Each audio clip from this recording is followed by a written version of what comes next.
Salut tout le monde, c'est Masumi Mia.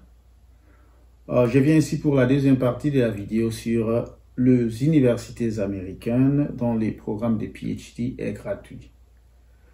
Dans la première partie de cette vidéo, j'avais parlé des universités dont la liste est longue, où le programme de graduat du troisième cycle ou de PhD est gratuit. Et par gratuité, je vais dire que tu ne payes que les frais d'inscription qui sont non remboursables et une fois que tu es admis comme candidat, chercheur ou étudiant de troisième cycle, tu es financièrement couvert et financièrement couvert pour tous les 5 ans ou 6 ans que tu vas passer dans cette institution, dans cette université-là. J'ai eu beaucoup de questions que je vais répondre à la fin de conditions d'admission. Allez, quelles sont les conditions d'admission pour être accepté dans ces universités-là? J'ai pris l'exemple de Stanford. À Stanford, les conditions d'admission, le voici. Il faut payer les frais d'inscription qui reviennent à 125 $ et c'est non remboursable. Et on les paye électroniquement, c'est-à-dire par crédit card, et non pas par cash ou par chèque, non. Une autre condition, c'est qu'il faut avoir un diplôme d'université. Par exemple, au Congo ou ailleurs, bien sûr, en 5 ans d'université, tu as ton diplôme, il faut avoir ce diplôme-là. Une autre condition, une dissertation. Il faut écrire une dissertation où tu réponds à quelques questions, par exemple, pourquoi tu as choisi cette université. Pourquoi les choix de Stanford, par exemple? Et c'est quoi ton apport? Qu'est-ce que tu vas apporter à cette université comme chercheur, comme étudiant ou comme candidat de troisième cycle? Et à la fin, il y a encore une question. Ça, c'est d'une manière générale, mais ça varie. Mais c'est ça l'idée. Et la dernière question, c'est qu'est-ce que tu vas faire après que tu aies terminé tes études ici dans notre université? Et pour cette question, il faut dire que, ok, je vais mettre mon intelligence acquise ici au service de mon peuple ou de ma société ou de ma communauté. Donc, voilà. Donc, une dissertation de 2 ou 3 pages pour répondre à ces questions-là. Après vient 3 lettres de recommandation. Il faut qu'il y ait 3 personnes qui te recommandent. Une de ces personnes doit être un enseignant d'université, un professeur d'université. Une autre personne doit être un superviseur, là où tu travaillais, un superviseur, un directeur ou bien un manager. Et en troisième lieu, une personne autre qu'un membre de famille ou un ami ou une connaissance. Donc, en d'autres mots, ça ne doit pas être un membre de famille, ça ne doit pas être un ami, ça ne doit pas être une connaissance, mais une personne tout autre qui te connaît, qui peut témoigner que voilà, cette personne mérite d'être admise dans votre institution. Une autre condition, c'est le relevé des cotes.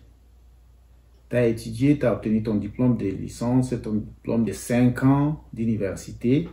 Il faut amener les preuves qui sont le relevé des cotes. Et ça, il faut les envoyer électroniquement, par scannage ou autre moyen, bien sûr. Et enfin, c'est le TOEFL. Le TOEFL, c'est un test pour ceux qui sont des francophones ou ceux pour qui l'anglais n'est pas leur première langue. Parce qu'ici, c'est un système anglophone, on parle anglais ici, les études c'est en anglais, mais dans ton pays d'origine, tu n'as pas parlé, tu n'as pas étudié en anglais, donc il te faut ces tests ici. Fais ces tests, les résultats, tu les soumets dans ton dossier électroniquement aussi. Donc voilà pour aujourd'hui, ce sont là les conditions d'admission. Elles sont presque les mêmes pour les autres universités que j'avais énumérées. La liste est longue, mais aujourd'hui, j'ai pris l'exemple qui représente toutes les autres. L'exemple, c'est l'université Stanford. Avant de terminer, je vais un peu répondre à quelques questions qui m'ont été posées par mes chers abonnés. Allez, ils m'ont demandé si Ces universités-là, de la première vidéo, donc toutes ces universités où les programmes de troisième cycle est gratuit, est-ce qu'ils demandent qu'on fasse le test des GRE? Non. GRE? Non. C'est l'institution que j'avais énumérée. J'ai vérifié. Aucune d'elles ne demande le test des GRE. Un autre cher abonné m'a posé la question sur le candidat qui a une grande famille. Qu'est-ce qui va se passer? Une fois que tu es accepté, on t'accepte et toi et ta famille. Mais il faut que les enfants soient moins de 18 ans, qu'ils soient des mineurs. Comme ça, on peut te trouver une place au campus. On te prend en charge et toi et les enfants. Est-ce qu'ils acceptent aussi les étudiants étrangers? Oui, bien sûr. Les portes sont ouvertes à tout le monde, étrangers, résidents ici ou citoyens américains. Les portes sont ouvertes. Tu appliques, tu es accepté, les portes sont ouvertes, tu viens ici, tu commences tes études. On te traite de la même façon que tous les autres étudiants. Alors voilà pour aujourd'hui. Ce sont là les réponses à vos questions. Et je vous rappelle que, allez-y, préparez-vous. Les inscriptions, c'est au mois de décembre, du 1er décembre au 5 décembre. Préparez-vous, n'ayez pas peur. Nous sommes là pour vous accompagner dans ces processus-là jusqu'au bout.